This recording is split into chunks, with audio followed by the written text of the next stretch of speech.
चरितं रघुनाथस्य शतकोटिप्रविस्तरम् एकैकम् अक्षरं पुंसां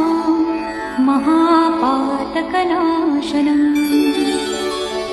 ध्यात्वा नीलोत्पलश्यामं रामं राजीवलोचनं जानकी लक्ष्मणोपेतं जटामुकुटमण्डितम् सासितूण धनुर्बाण पाणिं नक्तं चरान्तकं स्वलीलया जगद्रातुम् आविर्भूतम् अजं विभुम् रामरक्षां पठेत् प्राज्ञः पापग्नीं सर्वकामदां शिरो मे